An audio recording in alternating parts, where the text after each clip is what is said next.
Since I started backpacking, I always wanted to do a really long trail, and I was initially wanting to do the Appalachian Trail, but decided to do the Ozark Highland Trail because of time.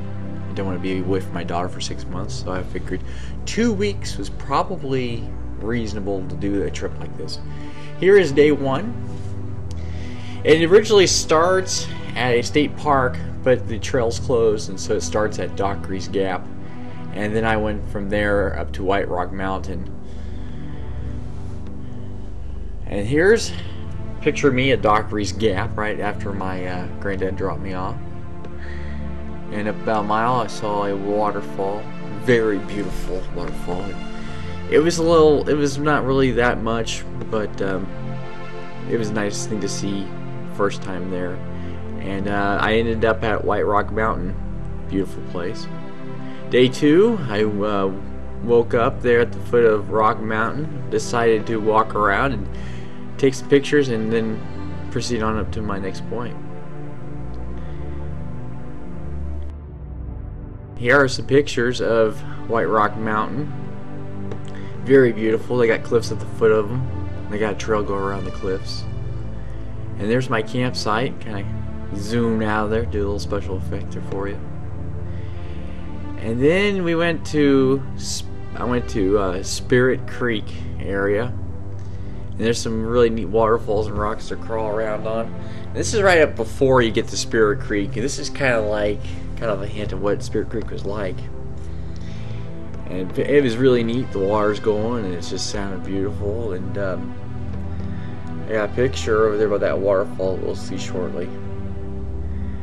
And boy, I took a lot of footage on this one. But beautiful rock. There's my picture right there by that little bitty waterfall. Then we hit Spirit Creek. Spirit Creek has 7 waterfalls down in this valley, then a creek going through it. That waterfall right there is great to take a shower in. The water was very cold, but it was refreshing. I enjoyed it. I never took a shower in a waterfall, and let's just say it's not as glamorous as you thought it was, that you see on TV. But for my purpose of getting clean, it was worked. There's some more waterfalls. Another one.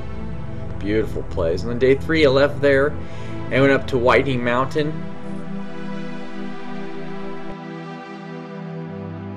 You get up to Whiting Mountain, you have to go through this valley. And I kind of call it the Valley of the Dead, because what it is it's kind of like you got these 2 berms of rocks on each side of you. And then you're walking through it, and there's all these burnt trees, and it feels like you're just like after a nuclear war or something. It was something like a sci-fi film, and I had to film it because it just felt real eerie going in that area. And the picture kind of shakes a little bit because I'm walking along. I got a backpack on my back, but I try to make it as stable as possible. That's one of the reasons why I'm talking and having music in the background, to kind of deviate from that shaking around so your mind doesn't focus too much on that. So if you're getting motion sickness, I'm sorry about that.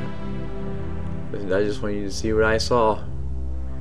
It's a pretty interesting area. The air smelled like everything's burnt, and it was muddy. And you probably saw that little white, right there, that little white square on the tree. That's called a blaze, and that's what marks the trail. That way you don't get lost. Now if you deviate from that trail, from the blazes, you'll get lost. I know, because I did that. Coming up shortly, I will tell you more about that. And there's some fallen trees. You gotta be careful of those, especially the red oaks. They got a little beetle there that eats the trees, and they fall down and hit you. And of course the mud puddles I was talking about. A lot of mud puddles right here. Mud puddles on the whole trail. Gonna have to go around them. It's a challenge. And I think I had a picture of me. Where? Yeah, there it is. And then of course I went along there, and there was a branch that fell in the road trail, and it was cut, and it said, "You're welcome." Then I came across a rock house, which was pretty cool, and went inside there, and there's a well in the back there that you can get water out of. That's it. Day 4, I left that area and headed up to West Cobb, Whiting Mountain, West Cobb, and West Cobb's not much of a town. It was dead. And then of course I left there, took a shortcut down this road right here instead of the trail, crossed over, and ended up there near Peanut, which was not, it was a dead town. There's a beautiful area right here too. This is a memorial area. There's a cave. I was going to stay in the cave, but decided to took a bath right there and put my tent up right there. Day 6 was an interesting day. I started here and took a shortcut from the trail. Then I proceeded up to Friley, which is not a town. Talked to an old guy there about the area. Then I went all up this road up to this mountain, and that was quite an adventure because that mountain was way up there. Along my shortcuts, I did see some interesting neat houses. It's all some countryside. Of course, a road, some more cabins, and some civilization. I saw the redneck neighborhood watch, people with horses and stuff. And of course, this guy right here, he doesn't want people on his property, and he'll shoot you. And of course, up in the mountain. Day 7, on top of that mountain, I started, and I went along Cohen's Knob, all the way down to Bushy Ridge. Heard a bear there, and left Bushy Ridge, went along, went to Ozark Campground, met my granddad, and then took a shortcut right here on this road, and it was pretty tough, and I'll tell you more about that shortcut shortly. On the way up there to Ozark Campground, saw the shelter. There's the road for the shortcut. Some of these pictures I kind of didn't cut right like I was going to, but you get the gist of it. And saw some old homesteads along the road too. Learned a lot about that. And then in day 9, went to Hall Creek. I started right there, and then went to Hall Creek Falls, and went to Fort Douglas and got lost at Fort Douglas, kind of, sorta. And before I got to Fort Douglas, though, at Hall Falls, I went along and found another area kind of like Spirit Creek. It's a little more, there's more vegetation. There's a little small creek there, and then there's a waterfall. And it's beautiful down there. The air is crisp, and it smells good, and there's a nice breeze, and the rock formations are just beautiful. And there's the waterfall. Beautiful waterfall. 2-tiered. Great for taking a shower in. But I didn't. I kept on walking and went to a pondering spot, which is right next along at a creek. Pretty cool. And saw a beer bottle. Thought I'd take a picture of it with it. And I was, thought, you might enjoy that. Then I continued on walking. Another trail blazing there, and I found another creek that goes into the other one that I crossed, and it's beautiful there too, because it kind of goes along this rock formation into a pool, and you see the pool right there, and I got some more footage of it walking along there, and there's the river coming down, the creek coming on down through the rocks right there, and the scene changes into the pool. Pretty. It's beautiful there. If I had more time to joke around there, I would have, and I probably was swimming. Went to campground there at Hall Falls, and forgot to take a picture of Hall Falls. It's beautiful there too, but we've seen enough waterfalls, and I started walking on to Fort Douglas. Fort Douglas, as I mentioned, I got lost. Not really lost. I tried to find the town, because the ranger guy I talked to when I got lost there too before, he told me about the town. I said, oh yeah, there's a general store there, and a graveyard, and blah blah blah blah blah. And Fort Douglas there, I You see the little deviation from that. Once I got there to Fort Douglas, I saw a trail sign for the parking area. And, okay, I was in the right area. That's good, matched up to the map. And so I started crossing the bridge. My GPS told me that the town was across the bridge, or it looked like it was across the bridge. And I felt it was across the bridge, too, by looking at the map. So, I crossed the bridge, went over to the other side of the bridge, took a picture of it. And then went down the road a ways, couldn't find it, and decided it was back up near the trailhead. And right next to the trail, there was a little small store that's been abandoned for a while. And then we saw Fort Douglas Cemetery, and those are the occupants of the whole town right there. And there's a guy there, his name is, who's buried there. His name is Jesse James. And then of course went back across the bridge. And by this time I'm really frustrated and tired, and so I went up the trail some, found my campground, took some pictures. This is beside what I saw from my campsite. And then I ate, went to bed early, woke up, decided to keep on going.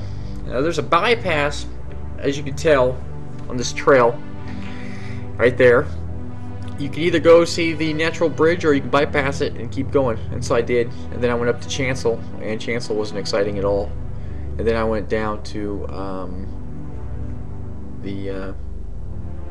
a campsite. There's Chancel right there. It's just the old homestead with what's left is just a bunch of rocks. And there's my campsite, which was at another pondering spot along the creek. I crossed the creek and just sat there, and wanted to get there before it got dark, and it was a good spot. Day 11, interesting trip. I started near Chancel, right there, yeah. And then I worked my way to Fairview Campground. Went along the campground there and saw some rocks. Here's what I call Hiding Rock. It's kind of a cool rock. You could hide in there, camp out if you wanted to. And there's the inside of it right there. You can camp out and sleep underneath that rock if you wanted to. There's some more pictures of it. Some of these are a lot longer pictures than I thought they'd be. There we go. And really liked the place. I kind of wish I camped out there. It would have been interesting. Then I went to the Fairview Campground, all the way down the road down to Sand Gap. And I was going to go to the post office and the general store, but the general store was closed, post office was opened. I was pretty disappointed. And so I went back up there. As I was walking along, I saw a house that was for sale. It was interesting. We might checking it out, maybe even living there, but of course, being in between jobs, I realized I didn't have the cash for it, and this is probably $100,000 or so more dollar home. So I kind of decided, well, that wasn't meant to be, but it was nice to dream about it. It's kind of what all the Woodruff guys do. We like to dream about stuff. And then, of course, went down the road to Sand Gap, and then back up to Fair Grove Campground, and went up the road again, up the trail, and there, along the trail, I saw a snake, a beautiful green snake, and he's just bopping along, and I said, "Hi, fella." He's not poisonous, and so I zoomed in on him, took his picture, and he smiled for me, and that was pretty neat. And so I wanted to take more pictures, but I didn't really do much. I just kept along the trail. And down here, I decided to take a shortcut, and just deviated, got lost, and I hit highway, I believe that's Highway 16. And I met some really nice people who picked me up on the side of the road. That, well, they're hippies. They're nice hippies. They go down to Belize and work down there, and then they come up there. They dropped me off and meandered around the area and saw a bear track. And then my goal in that area I was wanting to go to was the Moore CC Campground. And I started from there and worked my way down to the campground, backtracked. And Moore is a civilian conservation corps post, and it's been abandoned for about oh, I'd say, see here, that's 1930s. It's been abandoned for about 70 years. There's a building, what's left of one, and that's the basement of it. Really good area to sleep in. I just thought I was going to sleep in there, but it was kind of dark, and I got the heebie-jeebies from just being in there. It just felt weird. But I took some pictures. There's an old mattress spring. I don't know, it's probably from there. I don't know, maybe just someone dumped it there. And next to it is a cistern, which they filled up for safety reasons, but you can still see some of the water in there. And the whole place, I just walked around there. I really did. I wanted to get a sense of the history of the area and kind of learn about what these guys did during the Depression. And they're the ones that really helped build the parks around that area, the campgrounds. They're the ones that built those campgrounds, and it's sad that you know, the left of where they stayed is just kind of an abandoned area that people kind of hang out at and camp at. And these are all foundations, or what's left over of these buildings. And I did a diagram of the camp. This right here, I think, is an exercise stage, and beside it is a step. Looks like a step anyway, and it's just been pushed over. I don't know why. Maybe someone did it on purpose or whatever. And then from the little cabin I showed you, there's a trail, and it goes between two areas, I think, or barracks. I went down the trail, and the trail goes down to the creek behind it, which is Richland Creek. And I took a picture of it, and that's kind of like what I thought the guys saw at nighttime when they went down there. They probably had beers and smoked and had a good time. On day 12, I left Moore and went up the road right here, kind of a shortcut, which seemed a little longer, back down to Moore, which was really just a cemetery and a church. And then went along the trail all the way up there, straight beeline up to Richland Creek, and camped there. Day 13, I woke up at Richland Creek and went all the way up there, and didn't really take a whole lot of pictures there, besides some nature photos. And there's a butterfly that kind of blends in with the tree, and I fell asleep right there at that tree too after I took this picture. Took a lot of pictures of rock formations and the trees and just nature in general. I wanted you to kind of to see what I looked at, the pretty spring colors and the fresh air and the sunshine and the cool breeze. And then of course I came to a road, and I sent a text message saying I was going to be at Horn Mountain, and that's what I did. I went to Horn Mountain. On my way to Horn Mountain, I saw a lean-to, something that I would build and sleep under. Of course, mine would be bigger and a little more glamorous, and I'd have a campfire in front of it. And some more pictures. This is an old homestead that was up on the near Horn Mountain, and I didn't stay there either. I just kept going. And there's a fireplace from that homestead. And I took pictures of what the homestead looked like in the area. I think I have a picture of the foundation. Yeah, there's a picture of the foundation, what's left of it, and a picture of some rocks of the area and things like that. Beautiful countryside though. The mountains, just love them.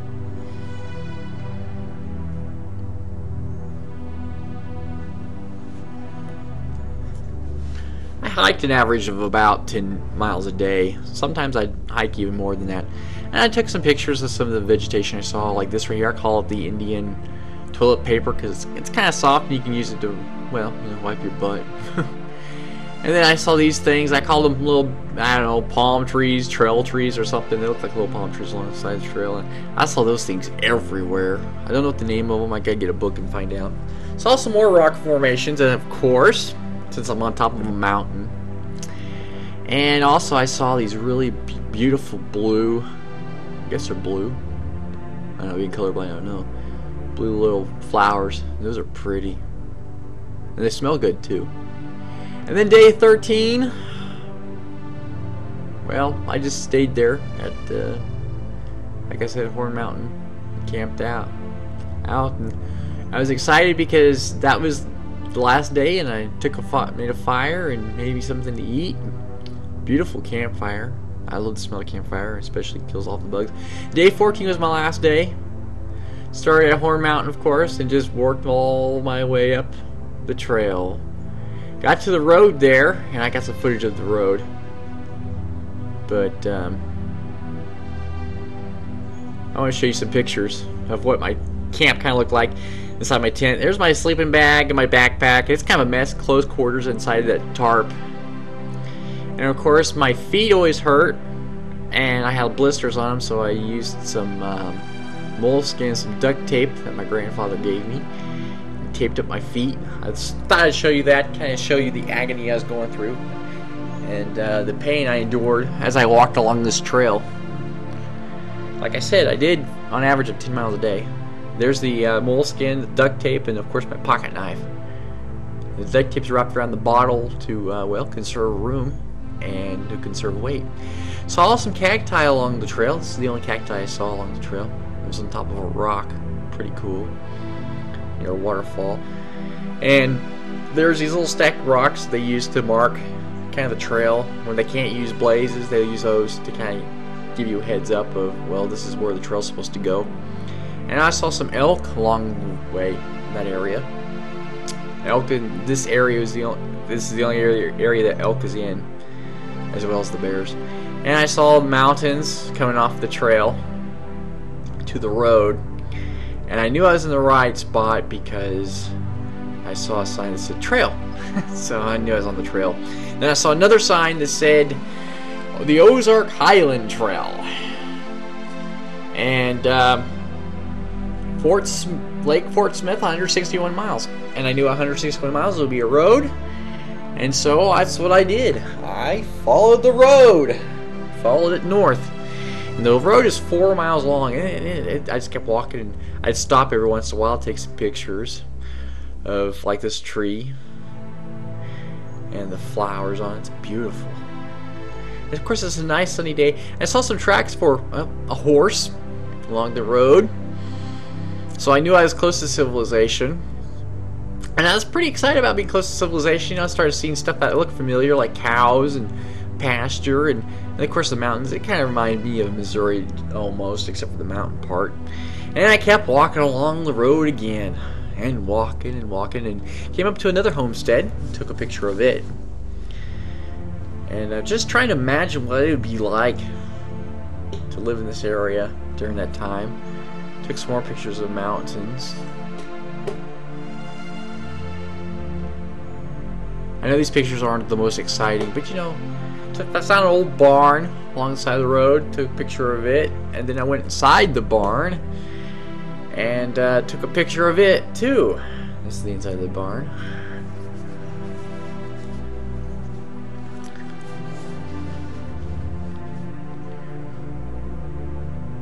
And I saw cow tracks, so I'm definitely near farmland. And of course, I smelled cow manure in the air, and near this farm right here. And I think this was the only house I saw on the whole road, come to think of it. And I kept walking along the road some more, and I walked, and it seemed like this road would never end, and I was wondering, am I really going to get there? Well, then I got excited and I saw these rock formations. I'm like, okay, well, I'm getting close to a mountain. I'm on the side of a mountain here. Just kept going and walking. And then, of course, the train started changing. I got sand, which was an indicator of being near a river. And I knew Buffalo River was going up there, and I knew I'm going to have to cross it. But I didn't know how big Buffalo River was. And I soon found out that I'm going to have to cross that river right there. And so I did. I wrapped up my backpack in a tarp, past the Woolum sign, and floated it across the river there. And once I crossed the river, I saw Granddad. He helped me across too, encouraging me and kind of wondering if I was going to survive going across that river or not. And I did.